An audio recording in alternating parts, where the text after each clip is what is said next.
Selamat pagi. Hari ini hari Minggu, nggak jualan apa-apa. Dan aku kemarin baru aja sakit, teman-teman, sakit demam. Dan hari ini udah sembuh. Tapi pagi ini sekitar jam 8 rencananya aku mau nyusulin Ama pergi ke pasar. Ini udah di request banyak orang, Kak, tunjukin pasarnya kayak gimana dong.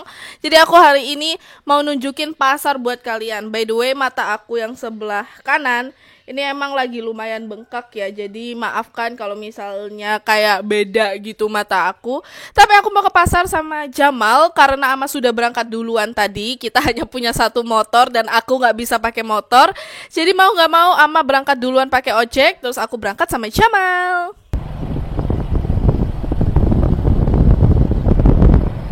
Wow, rame.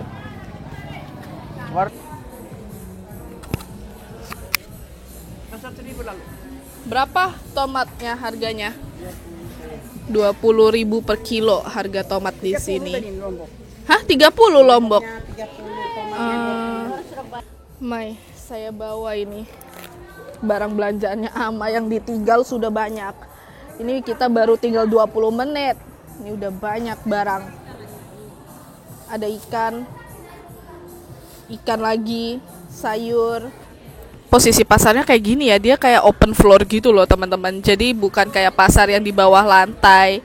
Dia pasarnya itu kayak di atas kayak meja gitu ya. Kayak pasar modern loh ini kalau di kota sebenarnya.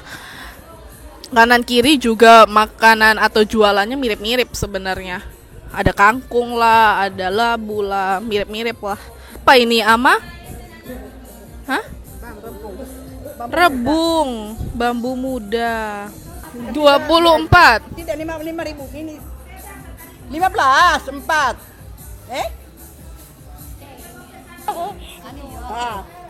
Selesai. Mai, kasih masuk sini. Pernah kalian lihat nih lombok-lombok digelar begini, tinggal pilih kalian mau lombok yang mana. Dijual per ini Kak Ama? Dijual 5.000. Oh, jadi per scoop itu 5.000 di sini. Mau beli tempe masak dengan telur. Mana tempe di sini nih? Oh, ini. Berapa? 5.000 satu blok. Begitu, satu blok kecil 5.000. Harganya juga mirip-mirip ya, di kota 5.000 juga nih harga tempe. Sumpah ini orang-orangnya duduk di atas meja, coy. Orang-orangnya ini semua duduk di meja, ini nggak paham. Ada yang berdiri sih, tapi mayoritas ada yang sampai naik ke sana. Jangan kaget ya, emang di sini udah biasa aja. Berapa harganya ini? 5.000 dapat 5. Oh, 5.000 dapat 5 kalau terong. Hah? Wortelnya 10.000 satu biji. Hah? Wortel 10.000 satu biji. Ini penampakan wortel 10.000. Nggak terlalu besar sih ukurannya, nggak gendut-gendut juga. Saya mau jeruk, kita tanya sekilo berapa. Wih, 50 1 kilo guys. Di Ruteng juga 50 ya. Mahal amai. Sama 50 memang kalau sudah begitu memang. Coba satu. Ambil setengah kilo. Kita coba dulu jeruk yang katanya manis ini 50.000 1 kilo. Manis. Ama. Ambil 10. Manis toh? Manis. Harus pilih sendiri ya, takutnya ada yang busuk-busuk, ada yang mau busuk nih nanti terakhir nih. Jadi Ama kalau pergi ke pasar, OOTD-nya ini niat loh. Ini kayak mau pergi kemana gitu. OOTD-nya niat banget. Kayak baju kembang-kembang, kayak kembang kol. Terus celana juga celana 3/4. Luar biasa. Kalau Ama pilih yang bagaimana sih? Ini Ama pilih-pilih semua nih. Tidak pilih yang keras kah? Satu biji lagi berapa? Selesai. Mana Jamal nih? Ini keranjang. Tip. Beli plastik kayak gini soalnya kita kan jualan roti. Kita bungkus roti juga wajib pakai plastik kayak gini. Wow. Ada jajanan, cookies, terang bulan, pepes mungkin. Bagus pronggenya nih. 5.000. Dapat semua kah? 5.000 Oh, 5.000 2 ikat. Semua seto 2 ikat Suani. Daun prongge kesukaan kami kalau makan. Dimasak bening biasanya ya. Oke, makasih. Pasar. Biasanya kalau ke pasar aku bayar sendiri. Sekarang apa yang bayar? Daun ubi dan daun pepaya. Daun ubi dan daun pepaya yang ada jari-jarinya itu daun pepaya. 5.000 3 ikat dijual di sini. Lebih murah ya daripada daun prongge. Ini ikatannya juga lumayan besar. Murah loh ini, 5.000 dapat 3 dan dia gendut. Dia banyak. Iya, dia banyak ya. Dia enggak sedikit gitu. Langsung beli. Ada jajanan pasar juga, ada sayur-sayur yang sudah jadi. Ikan asin, ikan cara 10.000 satu. Jadi biasanya ada orang yang bawa ke pasar, kayak pasar datang ke rumah gitu. Biasanya bawa ikan cara itu besar-besar 5.000. Tapi ini lebih kayak kecil ya. Bakal kutunjukin nih, yang kecil-kecil nih. Kita roasting ini di depan penjualnya. Karena biasanya depannya gede ikan cara. Ini kecil dan ini ya dia ditusuk di matanya. Sudah. Ama selalu bilang mau pulang, tapi Ama lanjut jalan. Apa tuh? Apa di namanya? Pastel. Oh, jalan Kote. Ama. Hah? Ama mau? Ini udah ke-10 kali Ama bilang Ama mau pulang dan kami tetap belanja di sini. Ambil Jamal. Iya. 10.000. Masukin na EG. Buat makan pagi. Wih, kerupuknya Rafael ada di sini, teman-teman. Kerupuk viral sebelah itu loh. Enggak ya, aku kayak ngelihat ada molen di depan situ, molen, donat, roti goreng, tapi nggak tahu enak apa enggak ya. Jadi di depan pasar itu ada juga jualan kue cucur, molen, donat, kayak gini-gini, tapi nggak tahu enak apa enggak ya. Yuk kita pulang. Pulang. Junet namanya, ini adalah ojek langganannya Ama. Sudah 5 tahun mungkin pakai ojek ini terus. Dia bukan Grab ya, di sini nggak ada Grab. Cuma nggak tahu beli dari mana itu. Ojek di sini kalau ke pasar harganya 2.000, pulang pergi 4.000. Nah, kalau Jamal harganya lebih mahal, teman-teman. Susu Ultra Milk dia soalnya dibayarnya, susu Ultra Milk coklat. Di sini 8.000 harganya. Dia senyum-senyum baik gitu. Karena bayaran dia lebih mahal susu. Dia nggak menerima duit cash. Dia nerimanya diajak jalan ke Alfamart. Coba di sini ada mall. Kayaknya sudah bangkrut saya ya dia buat. Hari ini nggak bikin roti buat jualan karena hari Minggu, tapi Ama membuat roti buat kita makan sendiri. Berapa Ama buat roti nih? Tuh agak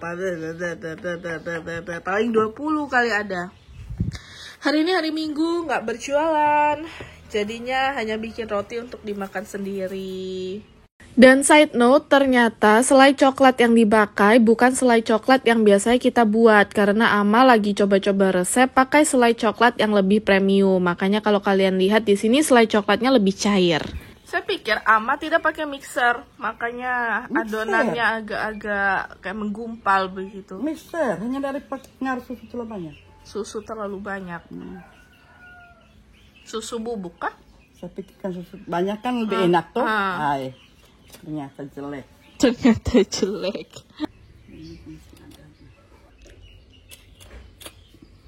Rotinya sudah jadi dua-duanya. Ini 2 lengser, satu lengsernya sekitar 20 ya isinya. 20 roti, jadinya cuma 2 lengser. Dan ini bakal didiamkan untuk mengembang, teman-teman. Jadi ini nggak langsung dipanggang, model kecil-kecil gini nggak bisa say. Jadi ini bakal langsung didiamkan dulu sekitar 1 jam sampai 1 jam setengah. Lalu dipanggang. Sengaja ya ditaruh di dalam oven, tapi ovennya tidak menyala. Kalau boleh jujur, dari awal aku ngeliat tekstur rotinya, aku tidak punya harapan yang baik. Kalian bisa lihat aja tekstur rotinya lebih cenderung kayak kulit aligator, kayak kulit buaya gitu ya, bergerigi dan tidak mulus sama sekali. Kalau roti sudah seperti ini ya hasil jadinya nggak akan jauh beda. Dan karena aku tidak ingin ya kayak melukai hati dan perasaannya Ama, karena jujur Ama masih berpikiran positif bahwa rotinya akan mengembang dengan sempurna. Tapi nyatanya enggak, kalian bisa lihat sendiri ya, bentuknya flat dan enggak mengembang dengan baik. Tapi namanya juga resep coba-coba, yang terpenting tidak dijual ya teman-teman. Dan error-error itu tidak berhenti sampai di sini. Kalian akan melihat lebih banyak kejanggalan di video selanjutnya ini ya, karena dalamnya lebih Rotinya sudah jadi, hasilnya tidak sempurna ya, bisa dilihat atasnya agak bergerigi, tapi yang penting rasanya enak. Kalau Ama bilang yang jelek tapi hatinya baik, kalau Ama bilang. Roti-roti tidak dijual, semua roti yang masuk ke dalam plastik akan diberikan untuk adik aku tercinta karena dia suka selai coklat yang tipenya seperti ini, bukan kayak jelly tapi lebih encer. Ini adalah rotinya buat adik aku, sudah siap. Jamal yang bawa karena dia hari ini mau road trip, dia mau jalan ke kota apa itu Oh ya, hati-hati di jalan. Sebenarnya melihat tekstur roti yang agak gummy dan lembek sekali itu membuat aku berpikir untuk membuat roti agak gosong. Jadi sengaja aku bake agak kematangan supaya tekstur rotinya itu balance alias agak padat gitu. Tapi menurut Ama itu adalah cara yang salah ya. Lembek. Pecah oleh. Kalian harus lihat yang tadi aku keluarin setengah mati, jadinya kebelah setengah, kebelah banget. Ini itu isinya mentega, murni mentega bukan selai. Kita coba-coba resep. Terbelah di tengah, jadi tadi kan begini modelnya, langsung plup. Enak enak deh, enak yuk. Hanya Kiyu yang bilang tidak enak. Enak nih. Oke, sebenarnya roti ini bikinan Ama. Cuma Ama cukup malu gitu loh teman-teman waktu rotinya udah jadi. Jadi aku take a blame, aku bilang sama paman dan bibi kalau misalnya roti ini aku yang buat. Karena kalau kalian lihat dengan seksama hasilnya tidak sebagus itu. Jadi mereka percaya akhirnya roti ini aku yang buat agar Ama nggak malu. Ini adalah definisi terlalu banyak hal itu tidak baik. Terlalu banyak hal baik itu tidak baik jadinya. Jadi rotinya jadi lumayan gampang hancur. Ini kan Ama tadi bilang dia banyakin susu. Tenang kok, semua roti ini nggak ada yang dijual, kita makan sendiri. Jadi kan ditambahin susu, jadi hancurnya cepet banget. Ini tanpa effort nih, ini tanpa pemaksaan, inilah hancur sendiri ya. Tapi rasanya lebih seret. Bukan seret yang kering, tapi lebih seret ke basah gitu. Kalau boleh jujur, sebenarnya aku tidak mengerti dengan kombinasi makanan dan juga masakan yang Ama buat di rumah. Apalagi sayur, karena Ama suka menyampurkan sayur A sama sayur B yang bahkan aku belum pernah tahu sebelumnya. Ini adalah sayur yang unik teman-teman, dan aku rasa aku tidak pernah melihat ini seumur hidup aku. Dan juga mungkin gak terlalu familiar buat kalian ya, karena sayur satu ini agak absurd. Yang pertama kita akan potong tipis-tipis dan kecil-kecil sayur rebung. Nah kalau misalnya potong-potong begini, Velin tidak boleh ikut campur karena ama saya benar-benar kritikal masalah potongan-potongan sayur lah, buah lah, daging, ayam, sapi, semua dikomentarin. Jadi lebih baik aku duduk dan menjadi companion yang baik untuk beliau. Selanjutnya ada sayur yang tidak kalah penting dan tidak kalah absurd yang akan dipadu-padakan dengan sayur ini adalah daun kelor. Kata Ama, di Jawa daun kelor tidak dimakan tapi lebih kayak untuk proses pengusiran setan. Gak tahu ini bener apa enggak sih teman-teman, komen di bawah ya yang merasa dari Jawa. Ini aku bukan ngomongin kalian atau mengedukasi yang tidak-tidak, tapi ini yang Ama dengar. Kata beliau, di Jawa daun kelor tidak dimakan, melainkan untuk hal-hal yang berbau mistis kayak pengusiran setan, pemberkatan rumah dan sebagainya. Tapi kalau di bagi kami, daun kelor dimakan dan diolah. Pengolahannya juga nggak ribet, gampang aja kayak sayur-sayur biasa, cukup direbus. Cuma daun kelor ini yang bikin ribet adalah memisahkan daun dan batangnya. Karena batangnya tidak boleh masuk ya, karena batangnya sangat-sangat keras kalau diolah. Jadi betul-betul hanya daun satu-satu kita potek gitu. Sekali lagi, kalau kalian berasal dari Jawa dan menonton video ini, tolong jangan tersinggung ya, karena aku juga belum tahu nih tradisi-tradisi orang di Jawa seperti apa, tapi yang Ama tahu seperti itu. Oke, cara bikinnya adalah semua sayur mayur tadi dimasukkan, tapi mulai dari rebung dulu, karena rebung memerlukan waktu yang lama untuk dimasak sampai dia benar-benar lembek. Bumbu-bumbu dapurnya sederhana, garam, masako, dan juga micin. Kita nggak pakai gula ya di sini, biar rasanya lebih savory dan juga asin. Belakangan ini Ama lebih suka aku yang mencoba masakannya beliau, kayak kurang garam, kurang asin, kurang manis atau bagaimana. Aku takut banget, setakut itu kalau indera pengecapan dan juga indera perasa Ama sudah tidak responsif lagi seperti dulu. Ikan kecil-kecil begini, apa namanya Ama? Sama lure. Namanya lure kah? Lure. Ini tadi sudah dimasukkan telur, gula, garam. Bok. Ikan lure akan dimasak seperti masak perkedel jagung alias dadar jagung. Bisa dibilang ikan ini nggak seasonal karena selalu ada di desa kami. Cuma ikan ini bisa dibilang anak tiri dari salah satu ikan yang paling langka di desa kami, karena hanya muncul 2 kali dalam setahun. Itu pun nunggu bulan purnama, adalah ikan ipung. Cuma bentuknya jauh lebih besar-besar ikan lure, dan juga kalau ikan lure itu punya bagian-bagian ikan yang lebih dominan, kayak kepalanya kelihatan, terus ada tulang yang bisa dirasakan, dan juga lebih kasar daripada ikan ipung. Jadi kalau warga desa kami ingin makan ikan ipung, tapi karena hanya muncul 2 kali dalam setahun, itu pun nunggu bulan purnama, akhirnya kami memakai ikan ini untuk alternatif. Jadi semacam anak tiri gitu ya. Apa bumbu mama kasih taruh di ayam nih? Masako sama Masako, putih. bawang Kasih putih. minyak sedikit. Kenapa harus kasih minyak? Supaya tidak kering. Biar tidak kering, permisa. Hari ini seru banget karena mama datang ke desa untuk piknik. Kalian udah lama pasti nggak pernah melihat konten piknik, dan beberapa dari kalian menanyakan, udah nggak piknik lagi kak, kok nggak ada konten ke pantai lagi, apa sudah bosen? Jawabannya tidak, tapi karena kami tidak punya mobil dan hanya mama yang punya mobil, itu pun mama harus jalan 3 jam dulu dari kota ke desa kami. Jadi ya mau nggak mau kalau mau pergi ke pantai bareng-bareng harus nunggu mama.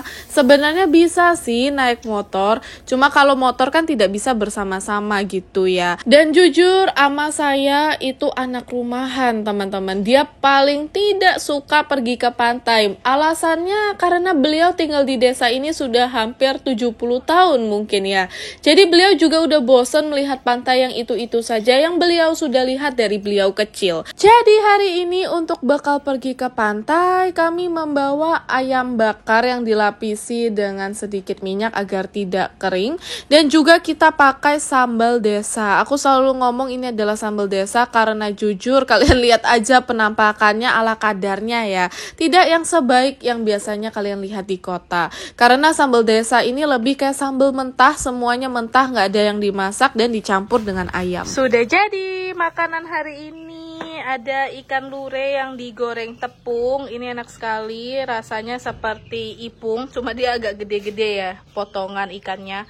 Lalu ada daun sayur prongge dimasak dengan rebung. Seperti ini sayur bening aja karena kita lagi diet nggak makan santan. Lanjut ada pelengkapnya yaitu sambal. Sambal ini kayak semacam sambal cah aja ya, sambal mentah gitu. Pakai sambal ijonya ama. Terakhir ada ayam. Makan kukus, makannya mentah sih tomat yang bawang. Itu bentar, kalau puas ya tahan. Pipir rute sampai rutu sini jam 6 mau. Tahan biar keringat apa lagi kerja. Adek, ambil kompor. Kita mau ke pantai. Gersang kanan kiri. Ini panas banget ya. Panas. Kita keluar menuju kepanasan. Pantai Nagabanda. Dan ini pantainya awalnya kumuh tapi sekarang sudah lumayan diperbaiki. Bahkan sekarang sudah dikasih plang kayak gini. Kayaknya udah disupport oleh pemerintah nih, ada plang-plang kayak gini nih. Lokasi pantainya kurang lebih seperti ini, bersih sih, meskipun masih ada kayak ranting-ranting bekas-bekas botol minuman, tapi nggak apa-apa. Ini sih jatuhnya lumayan bersih ya. Dapat apa ini? Kerang. Wih, Iqbal yang dapat ini. Jadi Iqbal dapat kerang namanya kelukar. Dia besar begini kerangnya nih. Ada yang kecil sih. Ada yang kecil. Itu bahasa Bima ya, tapi nggak tahu ini kerang namanya apa di tempat kalian. Tapi di sini kelukar.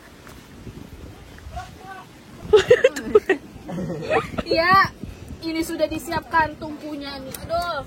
Jadi ini direbus dulu. Iya, kecil tuh toh. Yang kecilnya yang direbus aja. Oh, yang kecil direbus, yang besar langsung dibakar. Oke, baiklah, ini akan kita bawa, kita rebus di atas dapur. Ya. Dapurnya di atas, teman-teman. Dapurnya di sini. Kita rebus ini sampai cangkangnya terbuka di atas ini nih, kompor, oke?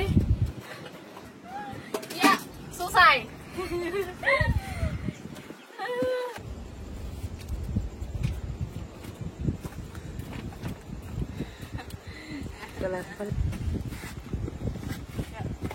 Kasih tunjuk dulu di sini. Nah, ini yang sudah direbus, dia sudah matang. Kita buka.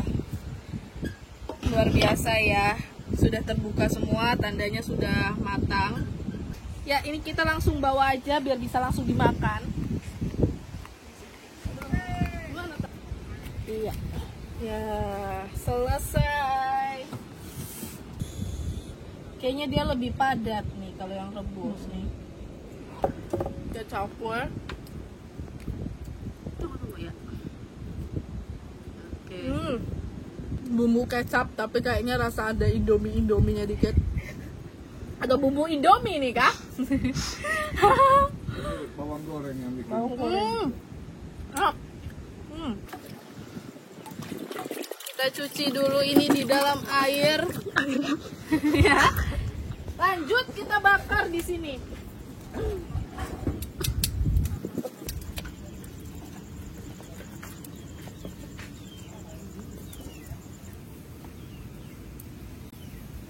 Yang ini sudah terbuka, tandanya sudah matang, tapi dimasak lagi sebentar supaya lebih matang lagi. Kalau menurut ibu pemilik kerang, cara memasak kerang yang baik adalah kerang itu harus dimasak sampai cangkangnya terbuka dengan lebar.